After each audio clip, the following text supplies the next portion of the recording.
Hello everyone and welcome back to GARS. What's that spell? Well, certainly not anything in the dictionary. That's what I assumed at the start of this video, but I looked it up and apparently it's a fish. A gar is a fish and GARS is plural. So I've been doing a series with fish as the acronym the whole time. Don't really know how to feel about that, but anyway, this is about Gintama, not fish. So, let's get into the review, but before that, I want to highlight something from the previous episode. So remember how I was really annoyed at Ito's hair as a kid? Because he had the ponytail, but also the short, messy anime hair, so I was like, it didn't really make any sense. Right after I uploaded that, I realized there is a way that it could make sense. There is a way.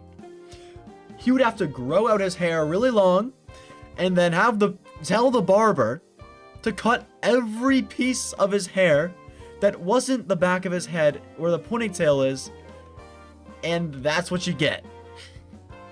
Oh god. I don't know why he did that. I don't know why. That's probably one of the worst hairstyles I've ever seen, but it's possible. That's the point I'm trying to say. It's possible. Very weird, but possible. No wonder he was bullied as a kid. Anyway, the arc today is the Guardian Dog arc, covering episodes 107 and 108. Yeah, I can't believe I forgot to mention this last time, but we actually passed episode 100. Woohoo! Alright, anyway, let's get into the actual arc now, alright? Welcome to the Guardian Dog arc review by me, Kazu Trash. An unknown man is seen lecturing a young, once homeless Kyojiro in front of a statue about his new purpose. The guardian dog always stands in front of his master, unmoving, protecting his master from all harm. I think you can grow up into a man as noble, majestic, and strong as this guardian dog. And that he does. He would go on to perform such a fantastic job with this task that the other gang members began to dub him the Guardian Dog. Speaking of, they're called the Mashiroi gang, headed up by Kaguzo Mashiroi. Also, in classic Gintama fashion, this dude's name is a pun. It could be read as, I'm gonna sniff some white powder. It gets better though, his son's name is Utsuzo Mashiroi, which, you guessed it, also a pun. This time it's, I'm gonna shoot up some white powder. Love you, Sriracha. The boss is the man who requested the odd jobs for their help. That help being to figure out some way for this father to see his son again, who'd locked himself in their storehouse for... Alright, so you guys ready to hear the amount of time elapsed since he entered the shed? I guess. Whoa, what are you doing in my room, buddy? Who the hell are you? Hi. Actually, don't answer that. What do you think? Oh, for the question. Oh, a day, maybe? Not quite. Okay, then... A week? No. No, not a week. Okay, a month? Maybe? No. Okay, 2 months? Nope. 2 years? Nah, dude. I don't know what you want from me, dude. Five, is it 5 years? Maybe? Absolutely not! Oh, wait. Yeah, you actually got it. It's 5. But who the hell are you, anyway? My name is Navek. Okay, Navek. Hi. Hi. What are you doing in my room? Can you leave? Because I guess I need you for that bit, and now I gotta get on with my video. So I thought we could like do the video together. I just no. No, absolutely not. Can you leave though? Can you leave? Okay. Okay. I'm going. Out. Bye. Jesus. Jeez. People, man. What the hell? What's he? Who? God. Anyway, the point of all that was to highlight how overdue this request was. Hell, they could have done the same request when these three were still working for the Yorozuya. Don't fact check me on that. I might be wrong. You know what? Do fact check me on that. I want to know if I'm right. We'll see. I think 5 years, maybe. But now I'm curious, so... Fact check. Actually, I might just do it after the video. I don't know.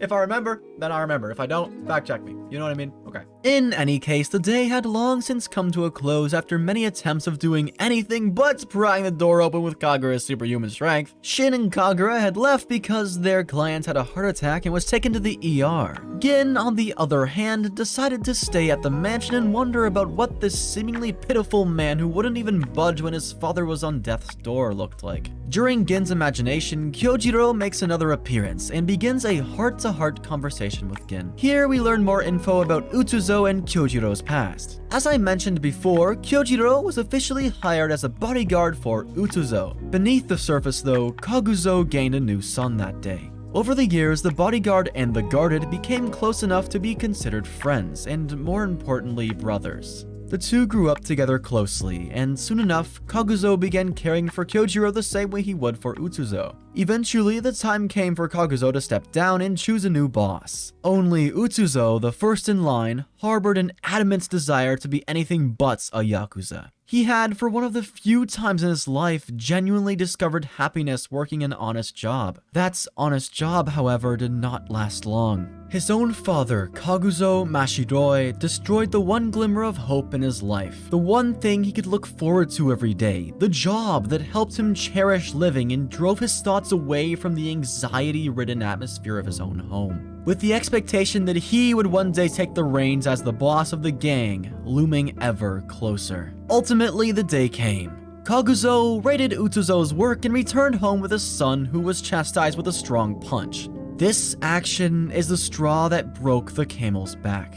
After that, he adamantly left the room, locked himself in the storehouse, and the scene that follows crushed me and left me in utter shock.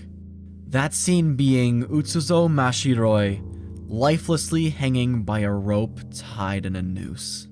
The worst part is, and the reason for this truly being a tragic tale, is the fact that this could have all been avoided if this inexperienced father expressed his love differently. Wow. Holy shit, Sorachi. Holy crap. This man absolutely excels at striking his audience with those absolutely devastating sucker punches that cut so deep. As I've said many times before, I've never really encountered a show that can catch you out of the blue and go from comedy to some of the most crushing moments you've ever experienced to the degree that Gintama can. Sorachi stays unmatched. Kyojiro was the one who discovered him first, and for your best friend, your only friend, and son of your father figure to be found in such a state is undoubtedly crushing.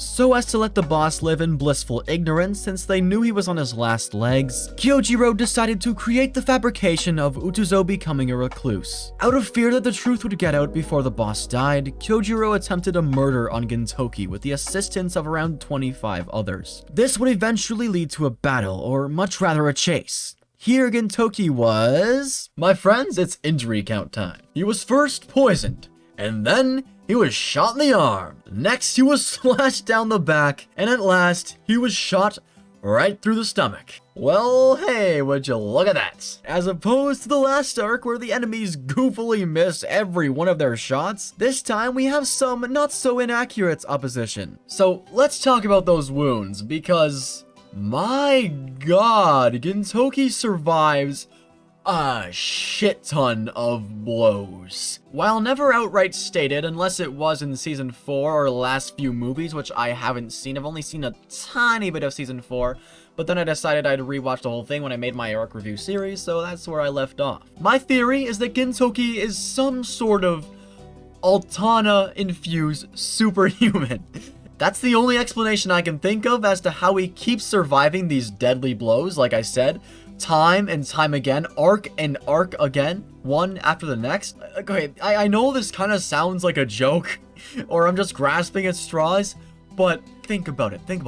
We don't know Gintoki's parents, and we don't know why or what he was doing before, scavenging those past battlefields. So, I'm just saying that might be true. It has credence. It has evidence. I'm just saying, maybe. Anyway, it was around this point the boss breathed his last breath, obviously never able to catch a single glimpse of his son ever again. During Kyojiro's inauguration to become the new boss, Gintoki shows up again, fully healed. At first, he's ready to take him down, but after hearing his true reasoning for being here, his resignation to death is made painfully obvious. He has nothing left to protect. Both his master and boss are dead. And now, even the organization desires his execution. After that discovery, Gintoki decides to continue the mission given by the boss to bring his foolish son back to him, even if it has to be post-mortem. Gintoki declares he should live and continue his life, as that's what his father would have wanted. So, he attempts it. After a rough battle, the two, both terribly wounded, limp to the boss's gravestone, finalizing Kaguzo's request to the Yorozuya. Here, Kyojiro Nakamura would soon pass away with a smile on his face. At last able to rest and meet his family once again in the afterlife.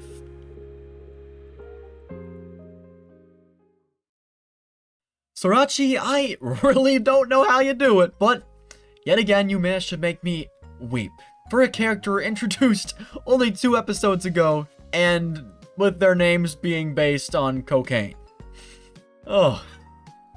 I don't know why I took my glasses off midway, but they're back on now. What a fantastic arc. Definitely one of the higher tier arcs so far. No doubt about that. I don't think this arc is going anywhere besides a 9.5. That's right. Hey, I forgot to record the outro after that, so welcome to the outro. The arc is phenomenal and highlights Sorachi's perfection at highlighting small individual stories that hit incredibly hard, and he continues to do that in a fantastic way.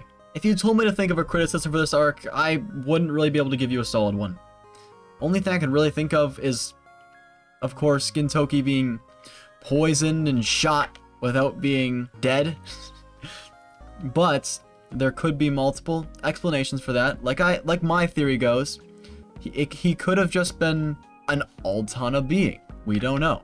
But someone else pointed out in the reaction that whenever Gintoki falls in the water, he heals. And I never really put that together, but apparently that's true. I haven't taken note of that, but now I'll definitely look out for that, because I think in the comments, I'll put it on screen. I forget who said it.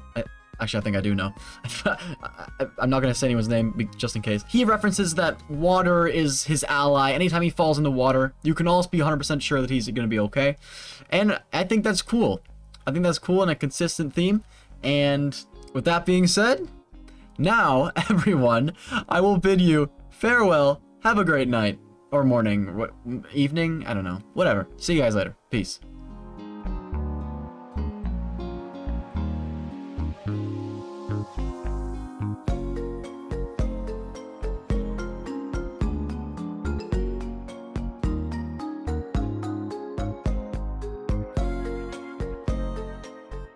That's one thing he could look forward to every day. The job that helped him cherish living and drove his thoughts away from the Oh god, what the fuck is that sentence?